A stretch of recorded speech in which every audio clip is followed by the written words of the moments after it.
Welcome to the Capital Gains Tax Solutions podcast, where we believe most high net worth individuals and those who help them, they struggle with clarifying their capital gains tax referral options. Not having a clear plan is the enemy, and using a proven tax referral strategy such as the deferred sales trust is the best way for you to exit your highly appreciated real estate business or other asset. I'm your host, Brett Swartz. Each episode, I'm joined by some of the best real estate, financial, wealth, and business minds in the world, where they share their ideas, deal stories, and inspiration. So together we can make complex tax deferral strategies simple and passive income plans achievable. We're also streaming live on Expert CRE Secrets right now as well. You can find that on YouTube and also on iTunes. I'm excited about our next guest. Just a few years ago, he was a window cleaner. You can even find his window cleaning tutorial videos on YouTube with millions of views. Although he achieved success with his window cleaning business, he always dreamt of being a real estate investor. Taking a leap of faith, he walked away from window cleaning, and within a handful of years, he was making over $1 million per year from real estate investing. He and his team now spend much of the time giving back as much as they can to help others get started in the competitive game of real estate. Please welcome to the show with me from Utah, Zack Boothe. Zack, how you doing? Doing good, man. Thanks for having me, Brett. It's a pleasure. Excited to have you and to dive into some of this wisdom and these secrets that you figured out. By the way, Zack's got this really cool thing going on, 40K in 40 days. He flew to Tampa, folks, and he's looking at ways to help you build real estate, but he's doing it in a brand new market. We're going to talk about that. It's a little plug for that. But in the meantime, Zack, let's start out, first of all, getting to know you a little bit more. Would you tell us a little bit about your story and your current focus? Yeah. So like you said in the intro, I was a window washer. I started that actually when I was 17, ran that for nearly a decade. It was an awesome experience, and I learned a lot about business. I made a lot of mistakes. I had bought a duplex though, clear back in about 2011, and living in one half, renting the other half. And I was like, man, I need more of this. Like, this is amazing. Just the one tenant was paying the mortgage and then some. And it's like, man, I need more rentals. I need to do more of this. And the problem is that I had at that point, the obstacles I found was, my debt to income ratio was somewhat of a problem because I was trying to write off as much as I could in my business, right? And then the other issue was down payments. They wanted 25, 30% down for a second investment property. And so I started like strategizing, like, okay, we'll buy this one, we'll fix it up, we'll refinance the money out, and we'll move into another one. And I did that a couple times, but it was hard on my wife, and like I was really struggling to have success. And I tried flipping a house, and that was a nightmare. I hate flipping. I hate dealing with contractors. I lost money. I was there Christmas Eve morning working on it. I mean, it was a nightmare. I hated flipping houses. I hated the business model. I was so nervous of, like, okay, I have to have the equity of this house stay the same or go up. I can't open up a wall and have a can of worms. Like, there was just so many variables that would make it so it was unsuccessful. And so I wanted to get into it, but I didn't necessarily know how, other than, borrowing money from people. And I started looking at doing multifamily syndications and different ways that I could get into it. And then I learned about something called real estate wholesaling, where you specialize in finding off-market discounted properties. So you find a seller that wants speed and convenience. The property is a thorn in their side, and you negotiate directly with that seller. So you could, get the properties under contract and assign that contract to a different investor and get an assignment fee. And, that's what I do. I do a lot of those. And I consistently make well over $20,000 a deal, and there's zero risk. It's very fast. But my favorite part of real estate wholesaling is I basically created a business that consistently provides investment opportunities for investors. So I have this machine that's producing investment opportunities. So all I have to do is go, I don't want that one. I don't want that one. Oh, that's an amazing deal. That's a seller finance deal. That's an amazing rental that cash flows. Like, that's exactly what I want for my own portfolio. And I keep it. Right. And so I've been able to create wealth, long-term wealth, short-term wealth, cash flow and have a team that does all of the negotiations. The acquisition manager in the office next to me is negotiated close to $2 million in assignment fees in just a few years with me. And so like, Amazing. Amazing. absolutely amazing.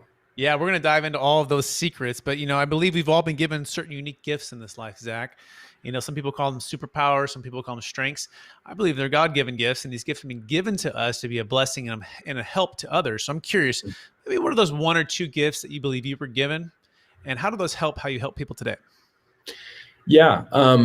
So I actually was just reading the book called Rocket Fuel, and it talks about the personality type of a visionary.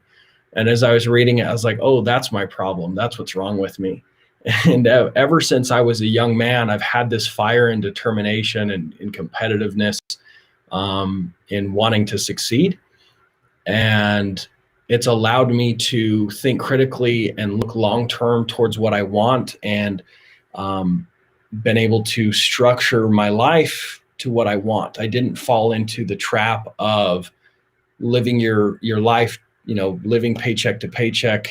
I remember as a young man, I'd come home from school, or my dad would come home from work a little later, and I'd say, "Dad, how was work?"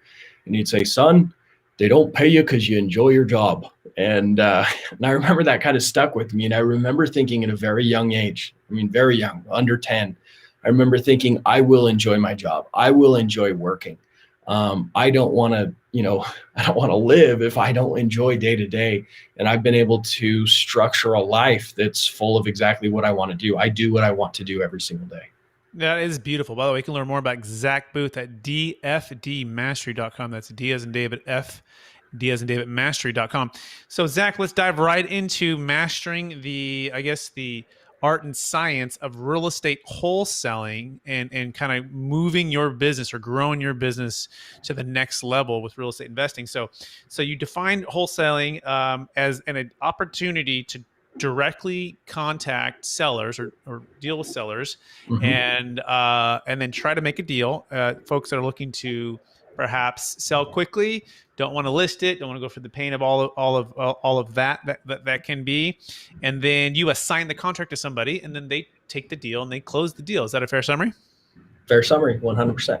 Excellent. So what's the number one secret to contacting sellers directly and saying, hey, don't use a broker, don't get multiple offers, don't drive up the price? What's that number one secret to overcoming that objection? Yeah, so the first and number one thing is you don't convince someone of that. The goal is to find the person that wants that.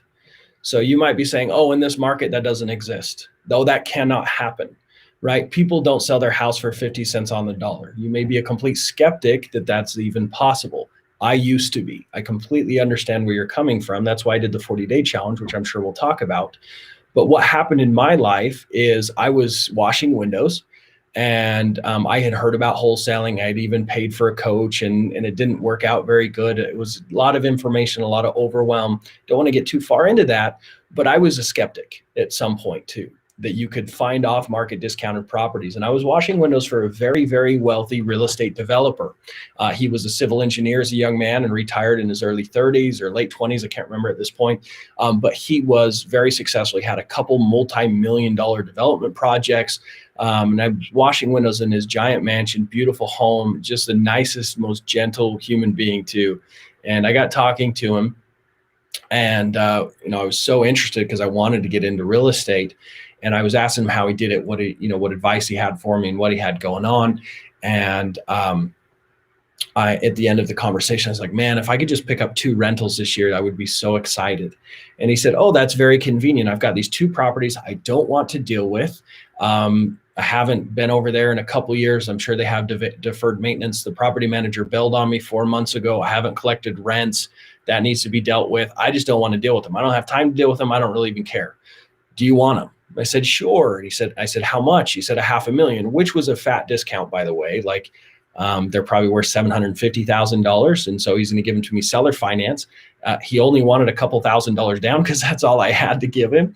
So, I got these properties, very low interest rate. After renting them out, I was making about $850 a month extra. and that's paying a property management company. It was just an incredible deal, and I ended up selling those properties a couple of years later to the tenants and making well over $100,000 profit on those deals. And so when I found that seller, I realized that you have to find someone that doesn't want to deal with the properties. I didn't convince him. I didn't have the skill set to convince him. I didn't have the experience to convince him, right? He had more experience, more money, more resources. He worked with me because he liked me and because it was convenient for him. Yeah, going from washing windows, you must wash a heck of a window, man. You must to building a good relationship, right? And at the same time, you're solving his problem, right? At the heart of it, he was ready to be done, right? And so you built up some trust, some rapport, and then made a deal. And is that a fair summary? Yes. That's awesome. Okay, cool. So in other words, you almost like attract. You don't necessarily go get, in the sense of you're going to find somebody who's already motivated, okay, and who has a need, and perhaps that's with direct marketing, perhaps that's with cold calling, perhaps that's with networking. What's the next best step to getting started today in wholesaling?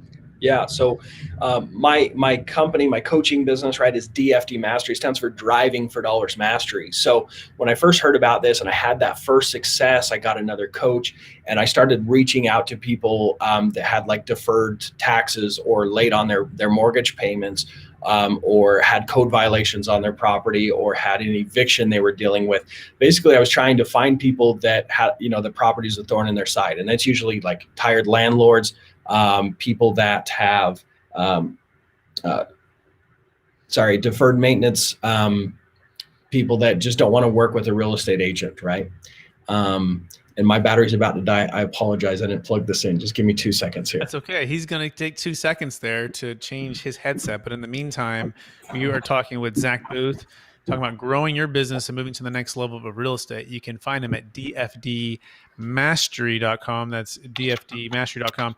And then we're going to dive into this 40K and 40-day challenge, which is going to be really cool as well, about how Zack went to Tampa, jumped on a plane, and he spent 40 days there trying to make some big profits. So, Zack, where were you? Go ahead. I apologize for that. That when I first got into doing this, I was getting a few deals here and there, but I was really struggling to find consistency because my marketing channel, the list of people that I was reaching out to, that's what everyone's doing.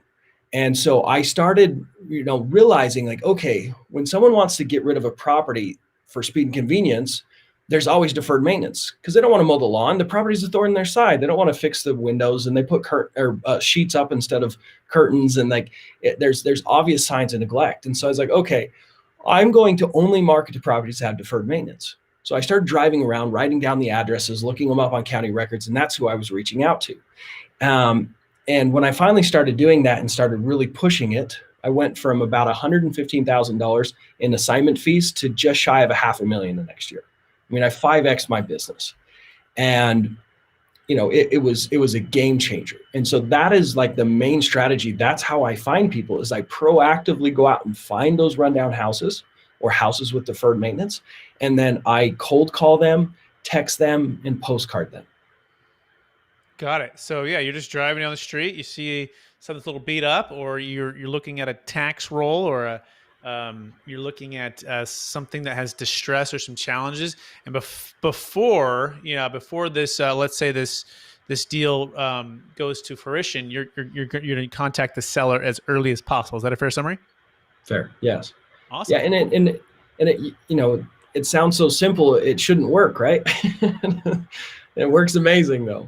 Yeah, no, absolutely. Sometimes it's the the squeaky wheel gets the oil, right? And sometimes if someone has a pain and you're there to solve that pain today and can close on it tomorrow or the next week or sooner rather than later, that's value. And the value is closing that without the hassle. So makes sense, right? So cool. All right. So then you went from doing very well to now coaching others who do well. And then let's dive right into the 40Ks and 40 days, because this is pretty cool because you have a lot of skeptics, right? Even in my business, Deferred Sales Trust, every single day, people, it's too good to be true. Never heard of it. My CPA would have told me about it if everyone would be doing it if it was that good. And then we just keep closing, multi-million-dollar deals and helping people defer, hundreds of thousands to millions of dollars of tax, saving 1031 exchanges. Even just yesterday, we got another group saying, "Oh, how do you can't do that in California." You're like, well, you have to follow some guidelines and there's some withholding things, but yeah, we can actually save a failed 1031 exchange with the deferred sales trust. But you went from doing it yourself to coaching to helping others, and now you're doing this 40-day challenge to help with overcoming false beliefs. So start with first, why the 40-day challenge? What was it? What was the premise? And then tell us about how it's going so far. Yeah, so like you said, I started coaching, and I started coaching right after I did that $500,000.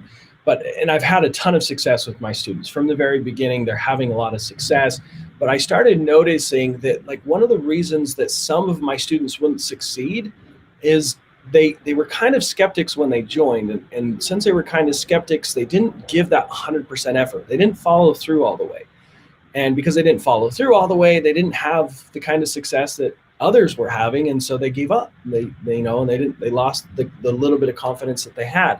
And I'm like, how do I get people to believe? How do I make my students more successful? How do I give them that confidence, that belief, and that fire that they can do it?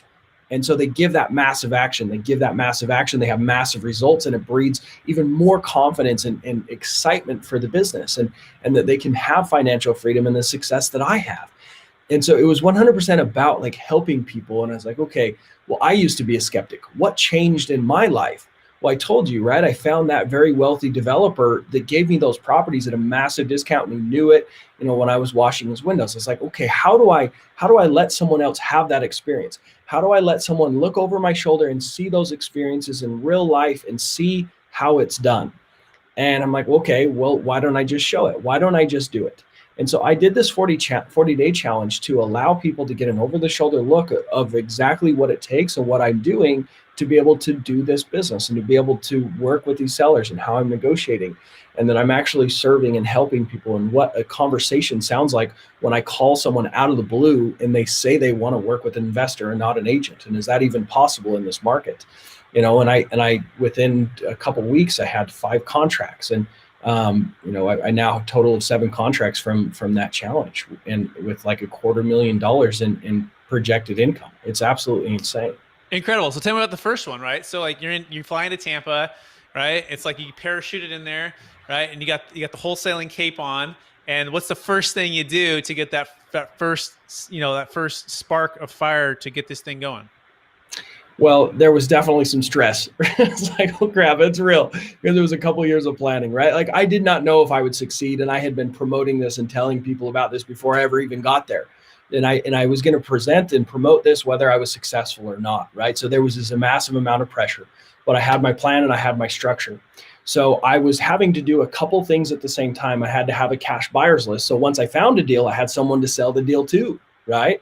So during the time of like starting the marketing, I was also networking with other investors and trying to get cash buyers. And I started working with some of the local wholesalers and started trading investor lists. Within a couple of weeks, I had 11,000 cash buyers. So that was one of the first things on my agenda.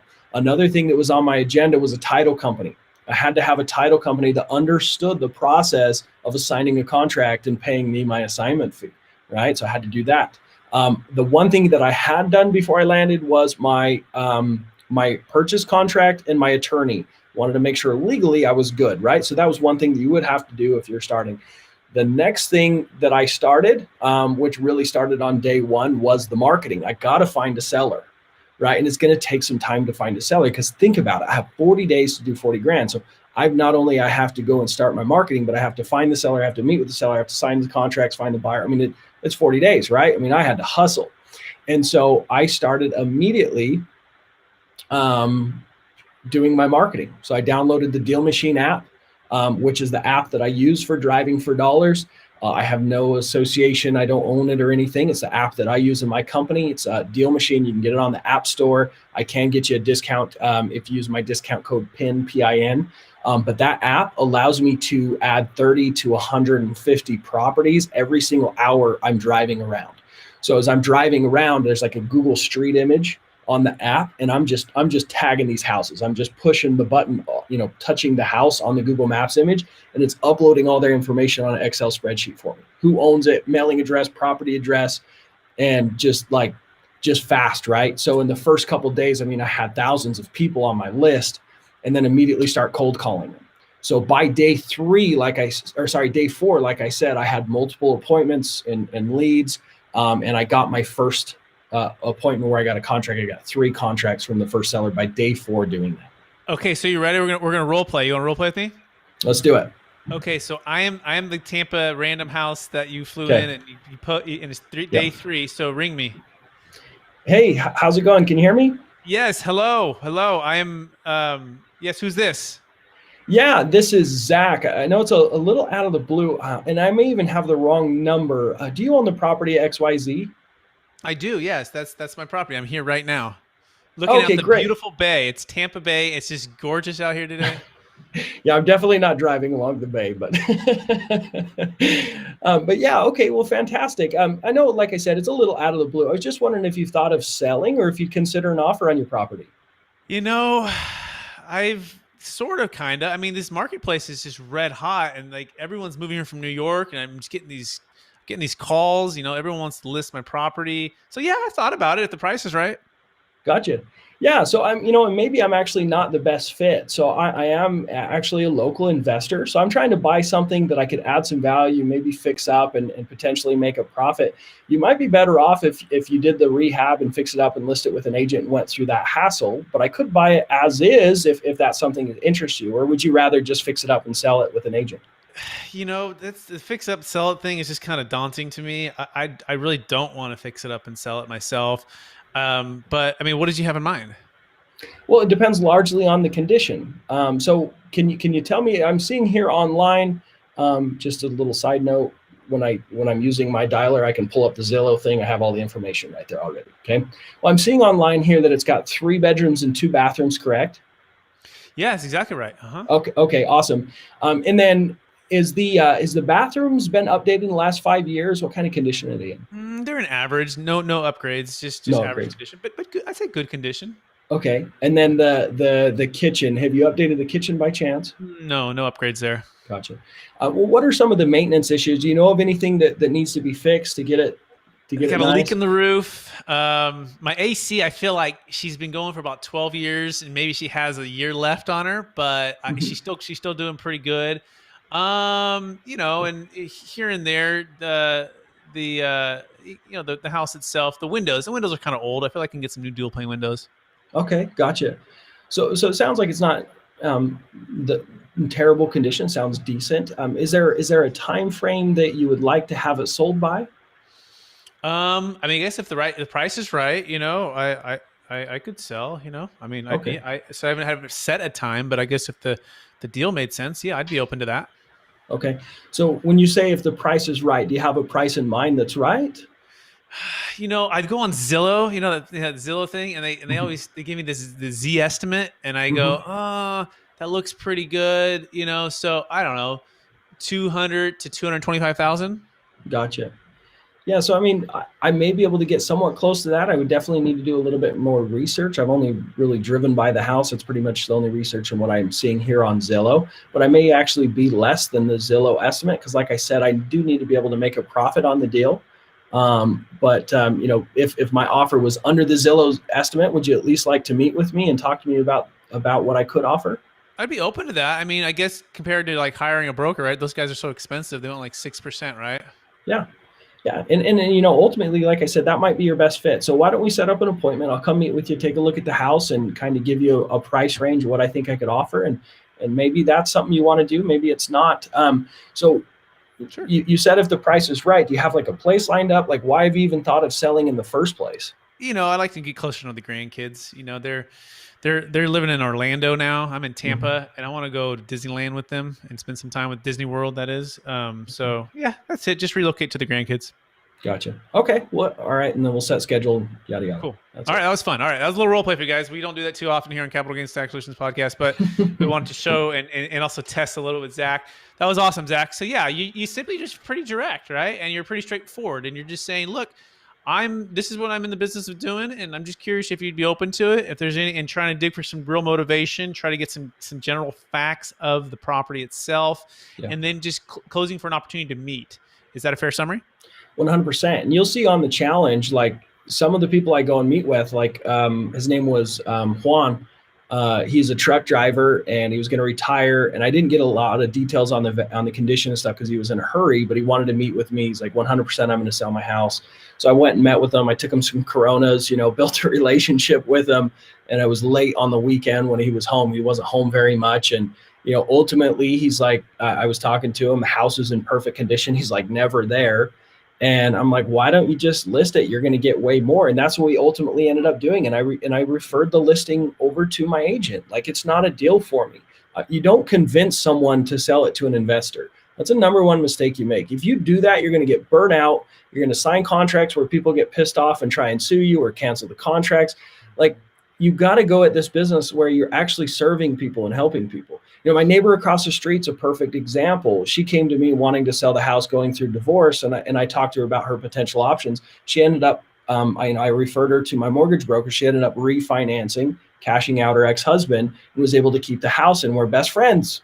It's what was best for her. And instead of selling me the house. So I think that's so important, right? And so, by the way, I'm a commercial real estate broker myself too. Started at Marcus & Millichap, sell multifamily properties here in Sacramento, now with EXP Commercial. So we found the best way to go and really assess motivation, but also to try to really put yourself in their shoes, and or it's your family member. Like if it's your parents that are selling the property, you almost want to talk people out of selling the deal, right? Like I have a client, for example, and he's got I don't know, it's about a $5 million property. And I'm like, he owns it free and clear. It's in like the best school district. There's no vacancy. And he managed himself. And I'm like, hey, just hire a manager. Like, you don't need to sell this thing or you just refinance if you want to go buy another property. Like, we don't have to sell and 1031 and be faced with this, or even go to the deferred sales trust if you don't want to do that. So in other words, my goal a lot of times is just to talk them out of it, right? And when you do that or help them do that, you're not trying to sell somebody. You're just trying to explore the options. And as you're asking questions in that way, and let me know what you think, Zach, they actually start to uncover things that they go, well, actually, here's why I think you might be a good fit. And here's why that doesn't, this is why I want to sell. That doesn't work. So is that a fair summary or any thoughts on that? 100%. I mean, because when you give them because they know their options, people are stupid, right? They know the majority of their options. So a lot of times when investors are new or people are doing this, they're like, oh my, I might lose out on a deal if I talk about these other options. I don't want them to take these other options. But it's like, if that's in their best interest, that's what they're going to do anyways. But what it does is it helps build trust. Mm-hmm. When they trust you, they'll work with you. And it's funny when you said like you want to talk to them like it's your family member and how you would negotiate with your family member. I love that you said that, because I say that all the time. I'm a big advocate of that. I remember one day my cousin called me and about his house and wanted me to buy the house. And I had these warm fuzzies because I had the exact same negotiation strategy with him as anyone else. Mm-hmm. Exactly, right? Like, why don't you just list it, dude? You're going to probably make more money. I buy houses at a discount, right? Yeah, I know that, Zach. I see what you do online all the time. Yeah. Okay, well, fantastic. Well, how much are you trying to make?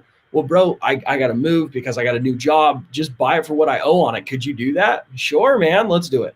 Mm-hmm. Yep. Awesome. Love that, Zach. By the way, you can find more about Zack Boothe at dfdmastery.com. And you can go to YouTube right now and look up Zack Boothe's name and the 40K and 40-day challenge, his real life proof of parachuting into Tampa Bay, Florida.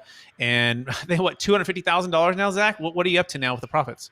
Man, we've still got some deals closing because I just most recently got here, and I actually had family emergencies, and I ended up in Brazil with father-in-law in the hospital and some major issues. So we're close. I think we've closed out on a couple of the deals. I think we've closed out on about 140,000 ish.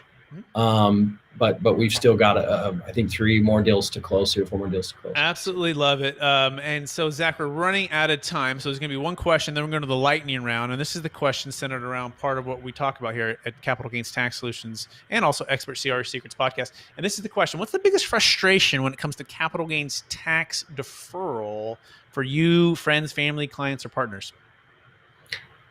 The biggest issue with tax deferrals? Yeah, what's your biggest frustration with the capital gains tax deferral? It could be talking about the 1031 exchange. It could be talking about short term versus long term. It could be talking about anything that's just like, hey, that's kind of a pain. Like my, what's the biggest frustration that comes to mind when it comes to capital gains tax deferral options? I hate that you have to pay taxes.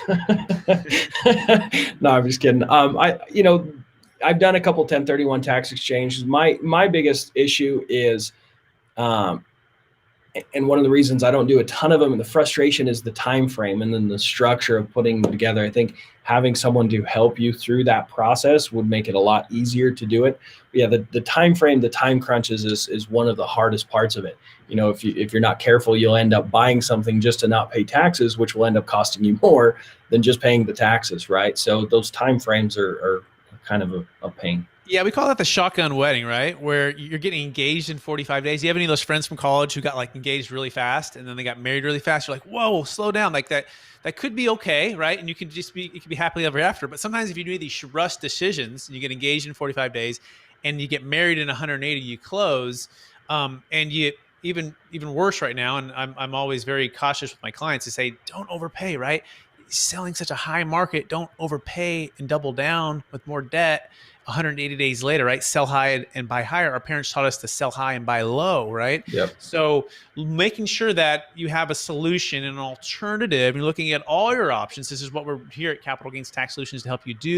You can go to capitalgainstaxsolutions.com, check out the Deferred Sales Trust, and learn why it's like the Netflix to capital gains tax deferral and exiting highly appreciated assets versus the old blockbuster way of doing things like the 1031 exchange. That being said, Zach, are you ready for the lightning round? I'm ready. All right. So knowing what you know now, if you could go back to your 25-year-old self, what's the one golden nugget that you would make sure you would tell yourself to do? Read. I would read. I didn't start reading until my late 20s, and my life has changed so much. Mm-hmm.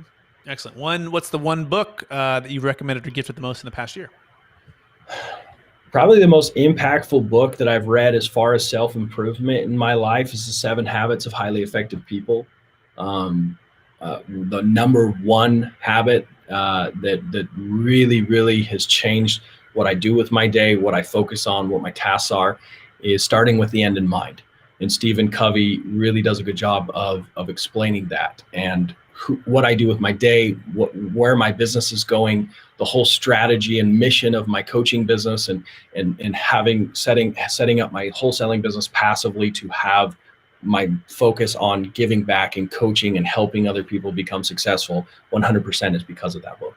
Love it. Great answer. Question number 3, best real estate deal ever. Oh man, I've had some good ones. I've had a handful of 6-figure deals, and those are always fun. They move the needle fast. I'm going to say my most favorite deal. I'm going to say my most favorite deal is the first deal I did, the duplex, because it gave me this hope and understanding of the power and potential of holding an asset, of holding a cash flowing asset, something that you control, that has multiple strategies of revenue. You can refinance money out, you can sell it, you can rent it out. I mean, it grows in value with time. I mean, it just that first one, because it gave me this understanding of the potential. I'm going to say the first. Beautiful. Worst real estate deal you ever did? Oh, the house I flipped. Remember I said I started asking all my wealthy window cleaning clients for money to flip a house after I was trying to get into the investing space after that first duplex, and talked to this guy named Steve Young, wonderful gentleman, love the guy, and his son Dave. They're good people, and I'm still friends with them today. No, not the Steve Young quarterback. That would have been cool, right? No, different Steve. Anyways, they gave me some money to flip a house, and after paying them for the money and the stuff, it was a lot of work, and I ended up losing money. But it was also a great deal because it taught me what I don't want to do, which is manage construction sites. So, but it was painful. Perfect. Number one biggest obstacle your company is currently facing? The wholesaling business, or the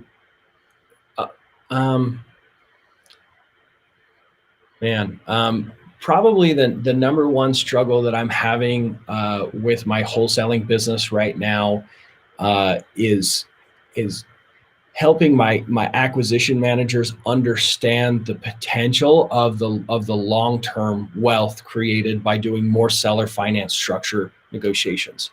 And so learning how to it's not even that, it's just being more invested into the success of my employees and my staff, and teaching them about long-term wealth, so they're structuring things and cherry picking some of the deals, because that's what I want my team to do, is cherry pick and build wealth, just as I do out of the company. I want my investment company to make my team and my inner circle very wealthy. So like teaching them to do that, so we can really take things to the next level with time. And there, a lot of times we're settling with big assignment fees instead of holding and negotiating seller finance.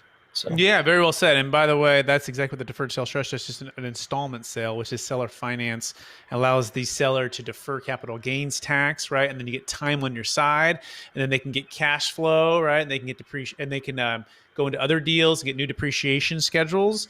And then yeah, what's cool is then all of a sudden you can negotiate a better deal. So what we found is you're not, and correct me if I'm wrong, as a real estate professional, even a deferred sales trust expert, I'm not in the business of selling the DST or selling real estate.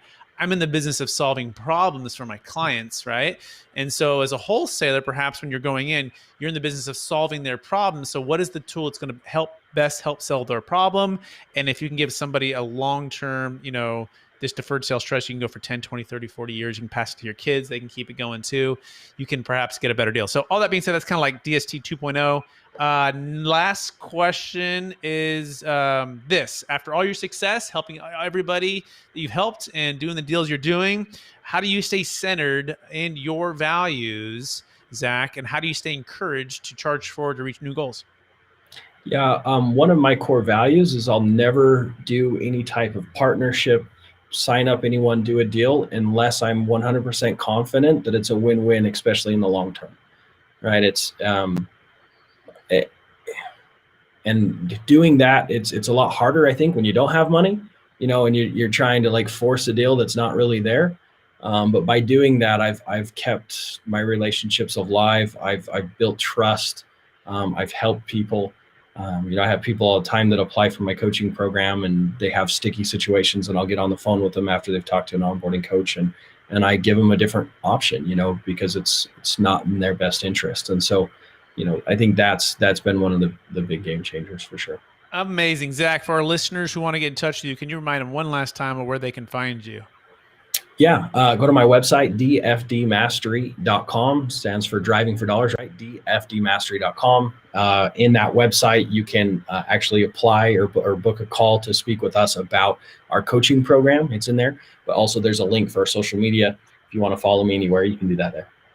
Amazing. dfdmastery.com. Zack Boothe. Zack, I want to thank you for being on the show, sharing a bit about your story, giving us tons of wisdom, being a great sport with the role play there. And I want to encourage you to keep using your gifts and talents of working hard or persevering, of really proactively taking the side of each client or each person who's selling, right? To be able to make a difference in their life as you're doing wholesaling and business and coaching and everything else. So thank you so much for being on the show. And I want to thank our listeners for listening to another episode of the Capital Gains Tax Solutions podcast. As always, we believe most high net worth individuals and those who help them, they struggle with clarifying their capital gains tax deferral options. Not having a clear plan is the enemy, and using a proven tax deferral strategy such as the deferred sales trust, or getting with someone like Zack Boothe and getting your wholesale business on is the best way to grow your wealth. We're also streaming on expertcrsecrets.com. Don't forget about that. And go to capitalgainstaxsolutions.com if we can help you at all with the deferred sales trust. Thanks so much for listening to the episode. We appreciate you. Bye.